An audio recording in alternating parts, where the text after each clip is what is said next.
Hello everyone and welcome to Africa's Craziest, where we bring to you the good, the bad, and the outrageous insights about Africa. In today's video, we are taking a look at the Haitian Vodou and we are asking the question if it's a religion born out of struggle. Before we get started, kindly click on the subscription button and notification bell to be notified each time we put up a new video. Also remember to like, comment, and share if you find the video interesting. Vodou has roots in the religious traditions of West and Central Africa, where most Haitians' ancestors were born, and in the Roman Catholicism of European colonizers in Africa and the French who colonized the western third of the island of Hispaniola in the 17th and 18th centuries. Its beliefs and practices were forged in one of the most brutal slave regimes the world has known.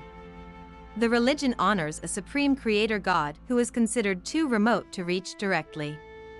Worshippers venerate intermediary spirits, such as the orisha gods of the Yoruba people who inhabit what is now Nigeria, Benin and Togo, and figures from Haitian history. The faith is decentralized. It is practiced creatively, not prescriptively, which helps to account for the differing forms practiced elsewhere, such as in New Orleans. Like many great religions, throughout its history Haitian Vodou has provided both solace and an intimate sense of community to the oppressed. Ruling interests often saw it as a threat. It wasn't just the French slave masters, who condemned practitioners to the whip and branding iron, and priests to death, as they sought to put down slave rebellions. The black military leaders and elites who led Haiti after they ejected the French in late 1803 also tried to suppress the faith, mandating imprisonment and fines for participating in Vodou ceremonies and working at times with the Catholic Church to eradicate superstition. As historian Kate Ramsey has written, these leaders felt they had to assert Haiti's civilization and progress in the face of the Republic's diplomatic isolation and exclusion following independence. This sense of Vodou as a primitive practice also shaped American impressions of Haiti. The U.S. military occupied the country from 1915 to 1934, during a formative period in the U.S. empire building in Latin America and Asia.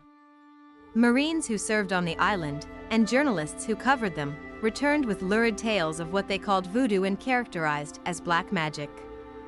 Pop culture distortions, in both books and films, weren't far behind.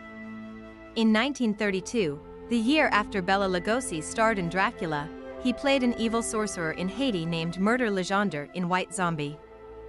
For many in the West, voodoo invokes images of animal sacrifices, magical dolls and chanted spells. But voodoo, as practiced in Haiti and by the black diaspora in the United States, South America and Africa, is a religion based on ancestral spirits and patron saints. Known as Vodou in Haiti, the religion has also served as a form of resistance against the French colonial empire. And unlike many mainstream representations around magic and rituals, scholars have shown how voodoo serves as a form of healthcare system by providing religious healing.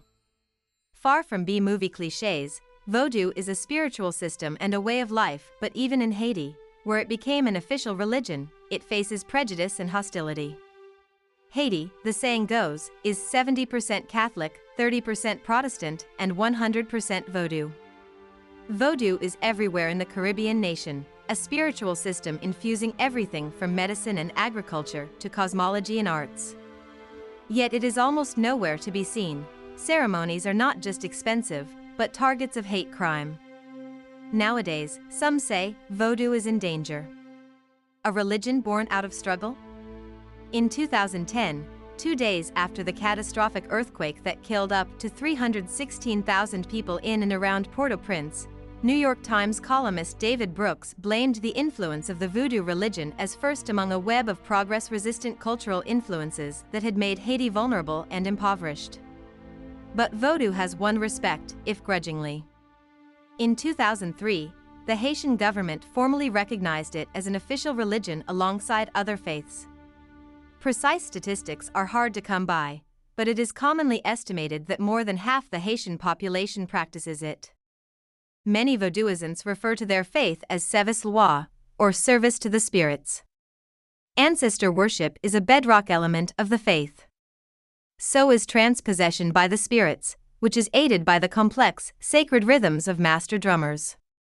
The sacrifice of chickens, goats or cows is also widely practiced, with the animal intended to replenish the life-giving energy of the universe. The meat is usually distributed among family and friends. The Vodou calendar is filled with pilgrimages, often coinciding with Catholic saints' feast days, to sites around the country. Around Easter, the faithful, robed in white, pay homage to the spirits near the sacred site of Souvenance. In summer, thousands flock to a towering waterfall where the Virgin Mary, also venerated as Ezeli Danto, a goddess of love, is believed to have appeared. As recounted by a pilgrim, inside the caves, the floors were slick with the blood of past sacrifices. Occasional beams of light streamed in through holes in the limestone roof.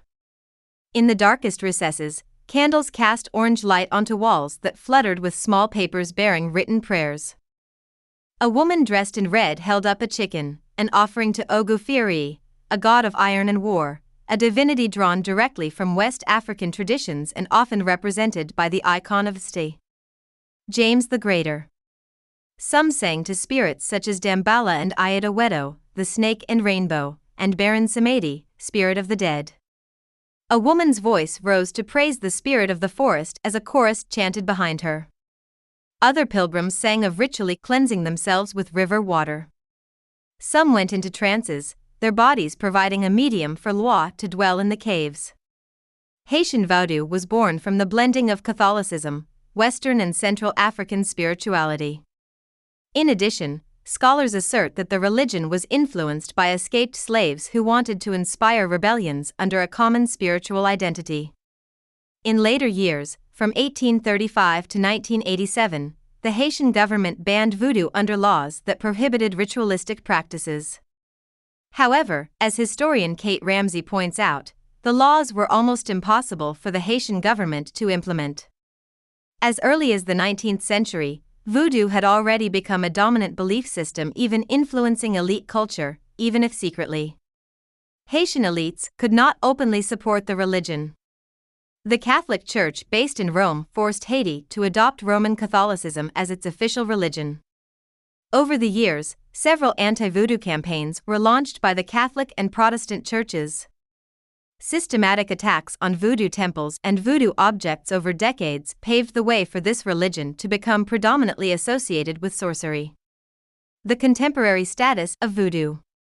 In contemporary Haitian society, voodoo serves in multiple ways. An important contribution is its role in healing. Anthropologist Nicholas von Arx, who has studied voodoo's role as a healthcare system, explains how religious spaces can become therapeutic sites where the sick goes to seek help in managing illness and other misfortune. Let us now look at some of the key elements of Haitian voodoo. 1. Ancient traditions. Voodoo, meaning spirit, may be one of the world's oldest ancestral, nature-honoring traditions, according to Mamaisi Vivian Dancy Honan, a member of OATH, the Organization of African Traditional Healers in Martinez, Georgia. Some anthropologists estimate that voodoo's roots in Benin, formerly Dahomey, West Africa, may go back 6,000 years. Today, an estimated 60 million people practice voodoo worldwide. At a voodoo ceremony, believers gather outdoors to make contact with the Loa, any of a pantheon of spirits who have various functions running the universe, much like Greek gods. There is also a responsibility to care for beloved and deified family spirits and to honor a chief god, Bondu. 2. Messages from the spirits. During the ceremony, the Hangan or Mambo, priest or priestess, sacrifices a sanctified chicken or other animal to the Loa. Participants then ask the spirits for advice or help with problems. More than half the requests are for health. It is said that the Loa sometimes communicate prophecies, advice, or warnings while the believer is possessed. Other messages are sent through the priest or priestess, or sometimes come later in dreams. These disembodied spirits are believed to become tired and worn down, and rely on humans to feed them in periodic rituals, including sacrifices. It's not the killing of the animals that matters, Corbett said. It's the transfer of life energy back to the Loa. Each of the spirits has a distinct identity. Some are loving and good, while others are capricious or demanding. Haitians believe that the Loa most often express their displeasure by making people sick. 3. Black magic? In the West, voodoo has been portrayed in zombie movies and popular books as dark and evil, a cult of devil worship dominated by black magic, human sacrifice, and pin-stuck voodoo dolls, none of which exist in the voodoo practices that originated in Benin. In Haiti, voodoo began as an underground activity. During the 1700s, thousands of West African slaves were shipped to Haiti to work on French plantations. The slaves were baptized as Roman Catholics upon their arrival in the West Indies. Their traditional African religious practices were viewed as a threat to the colonial system and were forbidden. Practitioners were imprisoned, whipped, or hung. But the slaves continued to practice in secret while attending masses. What emerged was a religion that the colonialists thought was Catholicism, but they were outfoxed.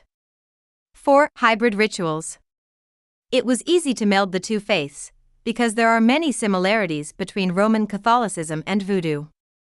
Both venerate a supreme being and believe in the existence of invisible evil spirits or demons and in an afterlife.